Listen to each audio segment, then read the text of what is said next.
नमस्कार, सियासी गलियारा देख रहे हैं आप। आपके साथ मैं हूं साकिब सुमन। सियासी गलियारे में लगातार हम आपको रूबरू कराते हैं प्रदेश में पॉलिटिकल हलचल किस तरीके से आगे बढ़ रही है, किस तरीके से बयानों का दौर है, कौन सा ऐसा मुद्दा है जो प्रदेश में इस वक्त सियासत का केंद्र बना हुआ है, जिसके इर्द गिर्द तमाम बयानें सामने आ रही हैं। उन तमाम चीजों को लेकर एक बार फिर से हम हाजिर हैं आपके सामने। तो चलिए अगले आधे घंटे तक रहिए हमारे साथ सियासी गलियारे में और जानिए पॉलिटिकल मूड ऑफ हरियाणा कैसा है।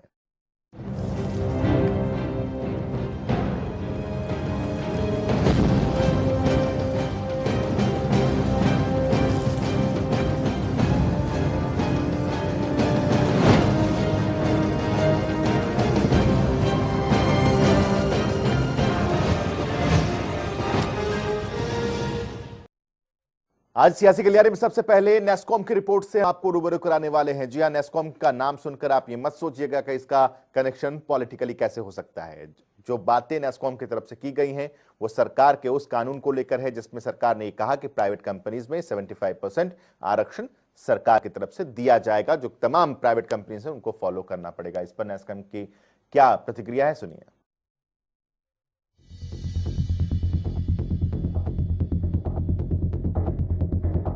मनोहर सरकार ने बेशक हरियाणा के बेरोजगार युवाओं को उद्योगों में यानी निजी क्षेत्र में 75% आरक्षण का कानून बनाकर बड़ा सियासी दांव खेला हो, लेकिन यही सियासत अब मुख्यमंत्री मनोहर सरकार की मुश्किलों को बढ़ाने का कारण बनती जा रही है।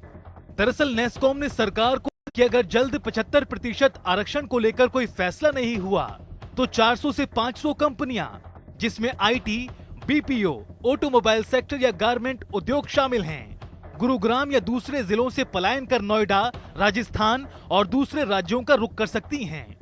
इस मामले में नेस्कॉम के प्रतिनिधि विनोद सूद की माने तो इन तमाम पलायन करने वाली कंपनियों में 4 से 5 लाख कर्मचारी काम करते हैं। ऐसे में सरकार को इस बारे में फिर से विचार कर आरक्षण को खत्म करने की दिशा में काम करना होगा।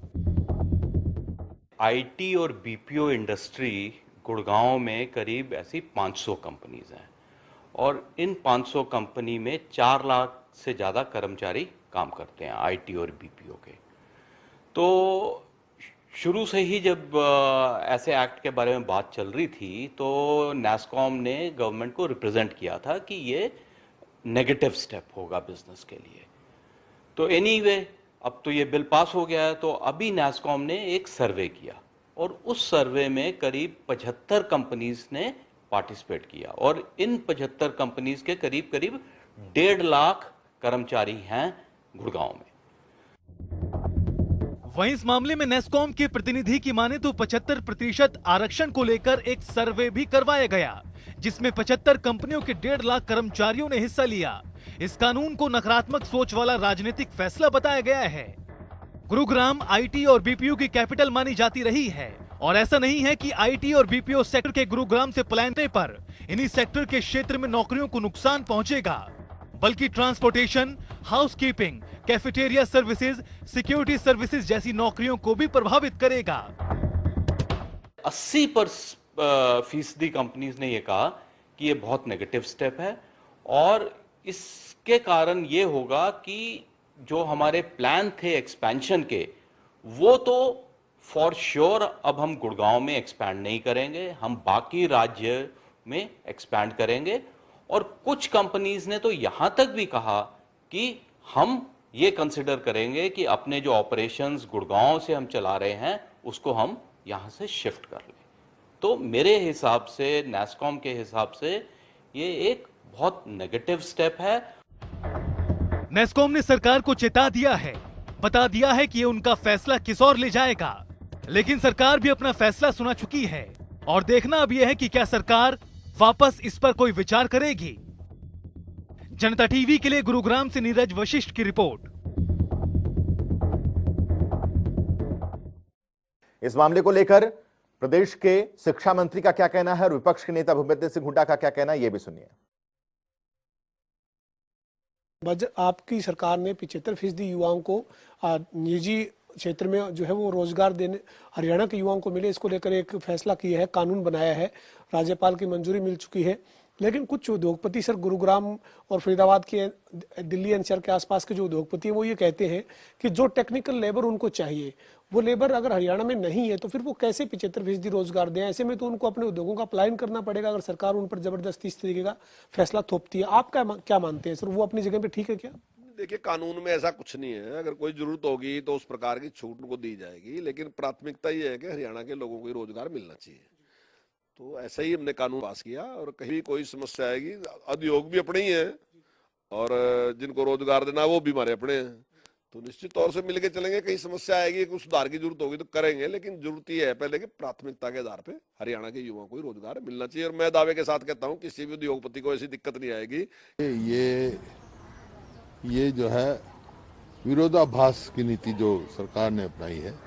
एक तरफ तो कहते हैं 75% जो है नौकरी प्राइवेट कंपनी में दी जाए, जबकि जेजेपी का अगर आप घोषणा पत्र देखोगे तो उन्होंने सबके लिए कहा था, सरकारी नौकरी में 75% का कहा था। वो तो वायदा तो इनका है नहीं। लेकिन दूसरी तरफ जो डोमिसाइल है वो 15 साल से घटा के 5 वर्ष कर दिया। इसका मतलब जो किसान हरियाणा के जो मूल निवासी हैं उनके साथ कुठाराघात किया जा रहा है। अब आपको करनाल में उद्योगपतियों का क्या रिएक्शन है इस मामले को लेकर, 75% आरक्षण को लेकर, यह भी सुनिए।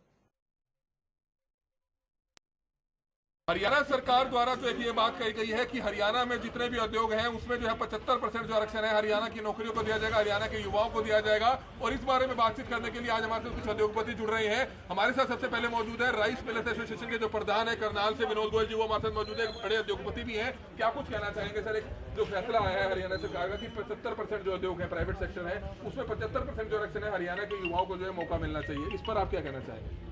वैसे तो ये स्वागत योग्य कदम है कि हरियाणा के वासियों को ही प्राइवेट में, मैं तो ये कहता हूँ सरकार को जब प्राइवेट में सरकार करना चाह रही है तो क्यों ना इसको सरकारी में भी कर दिया जाए। मेरा तो ये है कि भी जब 75% प्राइवेट को लागू किया जाएगा तो सरकारी में अगर कर दे और भी ज़्यादा बेहतर होगा।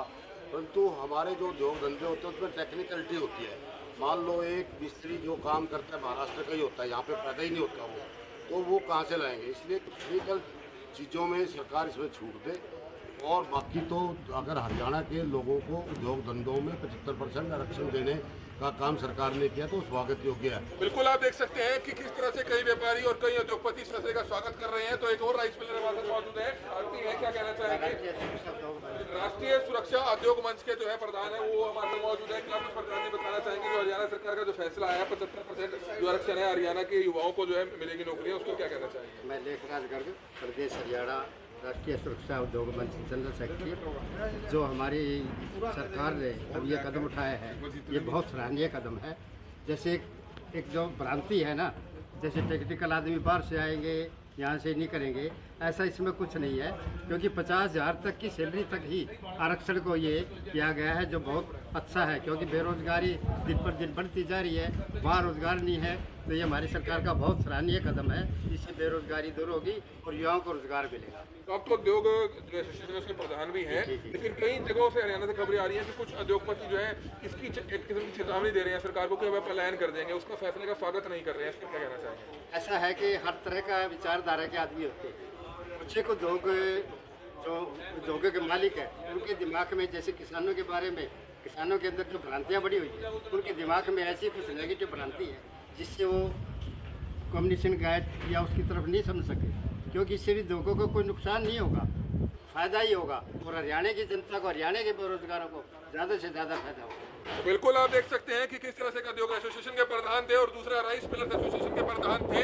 उनका कहना है कि वे सरकार के इस फैसले का स्वागत करते हैं जिसमें 75% आरक्षण देने की जो बात है हरियाणा के युवाओं को कही गई है। ये तस्वीरें इस समय आप देख रहे थे करनाल की नई अनाज मंडी से। कमल मिट्टा, जनता टीवी, करनाल। इस मामले को लेकर जनता टीवी की टीम फरीदाबाद भी पहुंची और वहां हमने जानने की कोशिश की कि प्राइवेट सेक्टर में 75% आरक्षण को लेकर वहां रिएक्शन कैसा है। हरियाणा के प्राइवेट उद्योगों में नौकरियों में 75% आरक्षण को लेकर अब उद्योगपति और सरकार आमने सामने आ गए हैं। हमारे साथ आज कुछ उद्योगपति मौजूद हैं, औद्योगिक संगठनों का प्रतिनिधित्व करते हैं। उनसे जानेंगे आखिर सरकार से क्यों ये जो विरोधाभास की स्थिति बनी हुई है उसके क्या कारण है। क्या नाम है सर आपका? मैं Pramod Rana, IMT industry association का प्रधान। प्रमोद जी, क्यों सरकार के विरोध में लगातार उद्योगपति अपनी आवाज मुखर कर रहे हैं? एक्चुअली में क्या है, उद्योगपति तो हर कानून को, कुछ भी सरकार उनको बोलती है, किसी भी चीज़ को वो अपना सिर झुका के उसको मानता है और सरकार के हर फैसले के साथ चलता है। पर ये जो 75% आरक्षण का मुद्दा है, जो ये कानून बनाया है सरकार ने, ये उद्योगपतियों के लिए ये समझ लो कि उनके उद्योग को समाप्त करने ही जा रहा है। अगर ये लागू हो जाएगा तो उद्योगपतियों के उद्योग ही नहीं रह जाएंगे।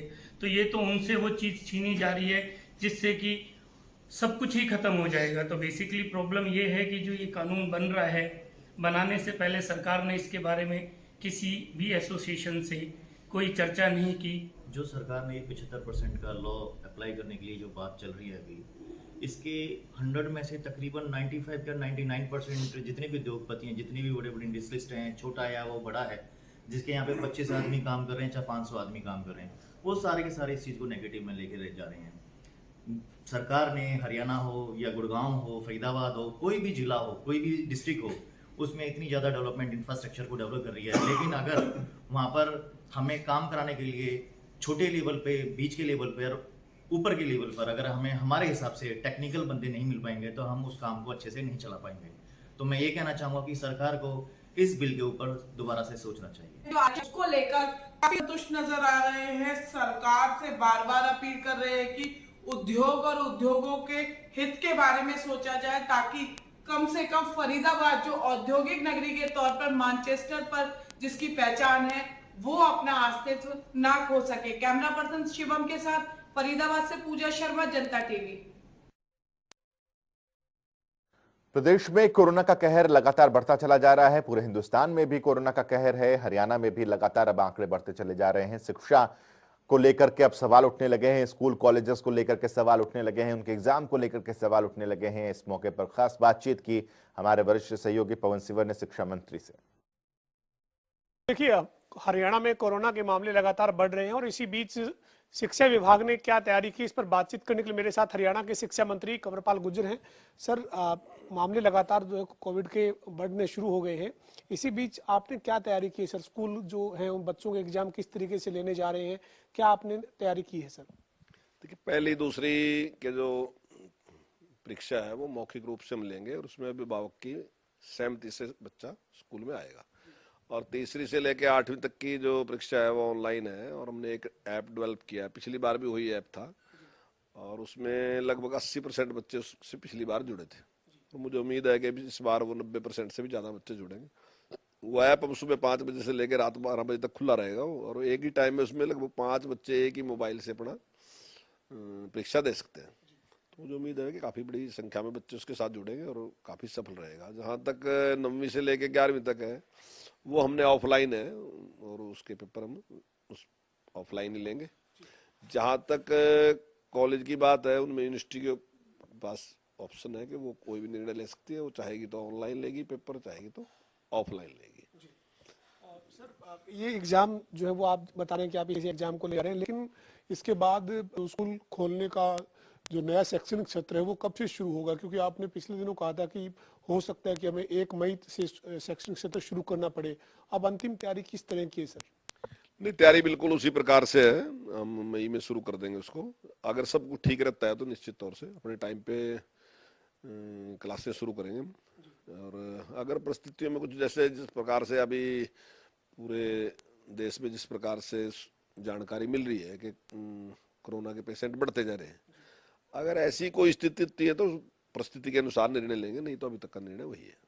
फिलहाल जो हाल ही में जो 2-3 दिन में कोविड के मामले बढ़ रहे हैं सर, 1-2 जगह पर कई स्कूलों से बच्चे पॉजिटिव आने की जानकारी मिली है। ऐसे में एग्जाम अभी इस वक्त शुरू होने हैं या फिर शुरू हो चुके हैं, तो कोई स्कूल बंद करने जैसी प्लानिंग तो नहीं है? देखिए, अभी इस प्रकार की कोई प्लानिंग नहीं है, लेकिन हम जहां भी स्कूल में इस प्रकार से बच्चे मिलते हैं तो उसके बाद जो हमारा जिला शिक्षा अधिकारी है वो सक्षम है, वो तुरंत उस पर निर्णय लेगा। अगर कहीं भी इस प्रकार से मिलता है तो निश्चित तौर से तुरंत उस पर निर्णय लेंगे। और अगर कोई बहुत ज़्यादा मिलती है तो फिर प्रदेश के बारे में सोचेंगे। लेकिन अभी ये है कि मान लीजिए 1 स्कूल में मिलता है, 2 में मिलता है, डिस्ट्रिक्ट में कोई 3-4 स्कूल मिलता है तो वो स्कूल बंद कर दे ताकि सभी की शिक्षा प्रभावित ना हो। अगर कोई ऐसी स्थिति आती है तो उसमें सामूहिक निर्णय ले लेंगे। हमारे साथ हरियाणा के शिक्षा मंत्री कंवरपाल गुर्जर थे, जिन्होंने तमाम मुद्दों के ऊपर बेबाक राय अपनी रखी है और साथ ही उन्होंने कहा है कि जो कोवैक्सीनेशन को लेकर जो एक वहम फैलाया जा रहा है वो नहीं फैलाया जाना चाहिए, क्योंकि इस वक्त जो जरूरत है वो लोगों को वैक्सीनेशन की है। ऐसे में कोई ऐसा वहम नहीं पैदा करना चाहिए। वीडियो जर्नलिस्ट विजेंद्र के साथ पवन सिंह और जनता टीवी, चंडीगढ़। प्रदेश के गृह मंत्री ने एमएसपी पर एक बहुत ही अहम स्टेटमेंट दिया है और इस एमएसपी के स्टेटमेंट को लेकर के बहुत ज्यादा गृह मंत्री की तरफ से जो बयान सामने आए उसके मायने भी हैं। सुनिए जरा। हरियाणा के गृह मंत्री अनिल विज अक्सर बयानों को लेकर चर्चाओं में रहते हैं। दिल्ली से अंबाला लौटते वक्त जब गृह मंत्री अनिल विज का काफिला पानीपत रुका तो अनिल विज से कई सवालात किए गए, जिनका जवाब अनिल विज ने अपने ही अंदाज में दिया। सबसे पहले वैक्सीनेशन पर बात करते हुए विज बोले कि हरियाणा में वैक्सीनेशन को लेकर लगातार लोगों को जागरूक किया जा रहा है। आज लोगों ने खूब वैक्सीनेशन करवाई है और जिलों में 20-20, 25-25 हजार लोगों ने आज करवाई है। ये 2 दिन हमने मेगा वैक्सीनेशन डे रखे हुए हैं, मंडे एंड ट्यूसडे, और ये बढ़ रहा, लगातार बढ़ रहा। पानीपत में काफी समय से सैकड़ों बच्चे गुमशुदा हैं।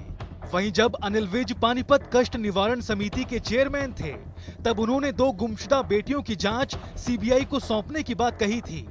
उन्होंने कहा कि इन दोनों गुमशुदा बेटियों की जांच सीबीआई करेगी। वो तो हमने सीबीआई को दे दिए और सीबीआई करेगी उसकी जांच। वहीं प्रदेश में इस वक्त सबसे बड़ा मुद्दा है किसानों का, जिस पर बात करते हुए अनिल विज कहते हैं कि सरकार ने हमेशा से ही कहा है कि किसानों की फसल एमएसपी पर खरीदी जाएगी और अब जब सरकार एक बार फिर किसानों की फसल एमएसपी पर खरीदेगी तभी शायद किसानों को विश्वास होगा। एमएसपी पर ही लेगी, सरकार ने कब कहा कि हम एमएसपी पर नहीं लेंगे? किसान विश्वास नहीं कर रहे। नहीं, वो तो जब बिक जाएगी उनकी एमएसपी पे विश्वास हो जाएगा। एक तरफ किसानों का आंदोलन जारी है तो दूसरी तरफ कोरोना से जंग अब दोबारा तेज हो गई है और इन सब के बीच लोगों के सवालों के जवाब गृह मंत्री अनिल विज ने अपने ही अंदाज में दिए। जनता टीवी के लिए पानीपत से प्रवीण भारद्वाज की रिपोर्ट।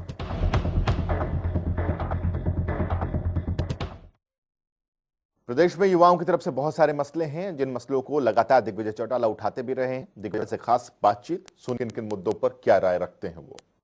पंजाब यूनिवर्सिटी में हरियाणा का हक हरियाणा के युवाओं को मिले, इसको लेकर दिग्विजय चौटाला ने पिछले दिनों मुख्यमंत्री को एक पत्र लिखा था। मेरे साथ इस वक्त बातचीत करने के लिए इनसो के राष्ट्रीय अध्यक्ष दिग्विजय चौटाला हैं। दिग्विजय जी, पंजाब यूनिवर्सिटी में हरियाणा के युवाओं को उनका हक मिले, इसको लेकर क्या आपने जो मुख्यमंत्री को पत्र लिखा था उसका जवाब मिला क्या? क्या जो उपराष्ट्रपति जी द्वारा बनाई गई कमेटी है उस पर हमने अपनी रिकमेंडेशंस भेजी हैं। सीनेट में और पंजाब यूनिवर्सिटी में हमारा हक हमें पंजाब के बराबर का मिलना चाहिए, उसके लिए हमने अपनी बात रखी है।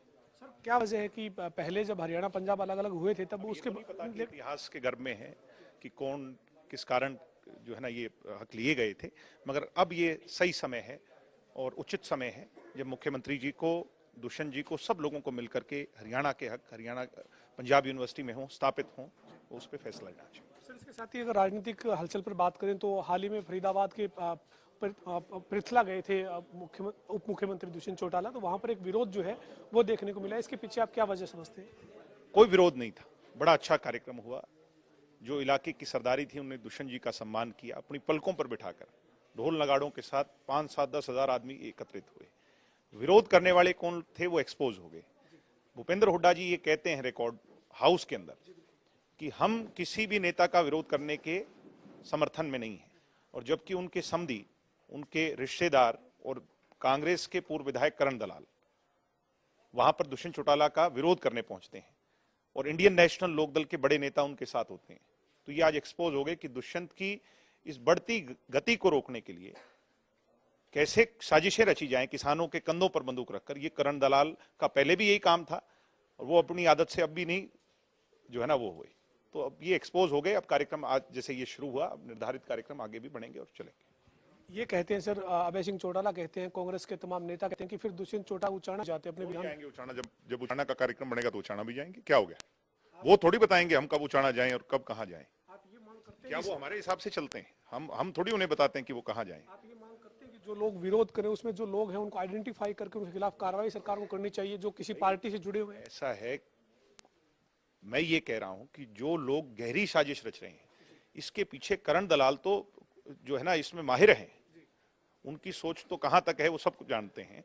इसके पीछे उनकी साजिश क्या थी, उस दिन वो क्या करना चाहते थे, क्या करने के लिए वहां आए थे, और उस पूरे के पूरे कार्यक्रम को वो क्या स्वरूप देना चाहते थे, एक गहरी साजिश है। मैं कहता हूं मुख्यमंत्री जी से, दुष्यंत जी से, कि इसकी इंक्वायरी हो। अंतिम सवाल है सर, अभय सिंह चौटाला और एक महिला पत्रकार के बीच का एक मामला विवाद सामने आया। अभय चौटाला कह रहे हैं कि वो नोटिस भेजेंगे, जबकि महिला पत्रकार का सीधा सीधा आरोप है कि उनके साथ बदतमीजी हुई है। आपको तो पत्रकारिता करते हुए बहुत समय हो गया चंडीगढ़ में, तो आपको ये बात बताने की आवश्यकता ही नहीं कि उनका रवैया क्या रहता है पत्रकारों से। और हम तो सब लोग जो इनेलो में थे, तो ये तो हमारा डेली रूटीन था। धन्यवाद सर बातचीत करने के लिए। हमारे साथ दिग्विजय चौटाला थे। दिग्विजय का ये कहना है कि जो विरोध कर रहे हैं वो कांग्रेस के नेता हैं करण सिंह दलाल, साथ साथ जो इनेलो के नेता हैं वो भी उसमें शामिल हैं, और जो विरोध करने की कोशिश हुई उस मामले की जांच मुख्यमंत्री और उप मुख्यमंत्री से मांग दिग्विजय चौटाला ने की है कि करनी चाहिए। साथ ही इसके अलावा भी तमाम मुद्दों पर दिग्विजय चौटाला ने अपनी बात रखी है। वीडियो जर्नलिस्ट विजेंद्र सिंह के साथ पवन सिंह, जनता टीवी, चंडीगढ़। 23 मार्च यानी कि शहीदी दिवस को लेकर के हर तरफ कुछ न कुछ सुगबुगाहट देखने को मिली, चाहे वो किसान हो या फिर सरकार हो या फिर केंद्र में विपक्ष में कांग्रेस में जिस तरीके से एक भूमिका राहुल गांधी निभा रहे हैं उनकी तरफ से। जरा देखिए शहीदी दिवस पर तमाम लोग क्या कह रहे हैं।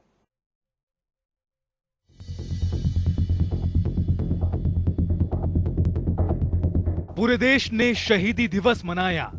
हरियाणा में भी जगह जगह कार्यक्रम हुए। किसानों ने भी दिल्ली की सीमाओं पर इकट्ठा होकर शहीदी दिवस मनाया। पूरे देश में शहीदी दिवस के मौके पर शहीद भगत सिंह, राजगुरु, सुखदेव को श्रद्धांजलि दी गई।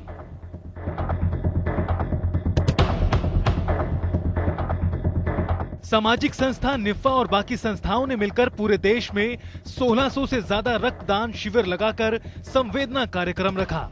इस कार्यक्रम का मुख्य केंद्र करनाल रहा, जहां वीडियो कॉन्फ्रेंसिंग के माध्यम से राष्ट्रपति रामनाथ कोविंद और सीएम मनोहर लाल भी जुड़े। अमर क्रांतिकारी सरदार भगत सिंह, सुखदेव और राजगुरु के बलिदान दिवस पर आयोजित इस देशव्यापी रक्तदान अभियान से जुड़कर मुझे विशेष प्रसन्नता हो रही है। उन अमर शहीदों की स्मृति में आज national integrated forum of artists and activists द्वारा पूरे देश में लगभग 1500 रक्तदान शिविर आयोजित किए जा रहे हैं।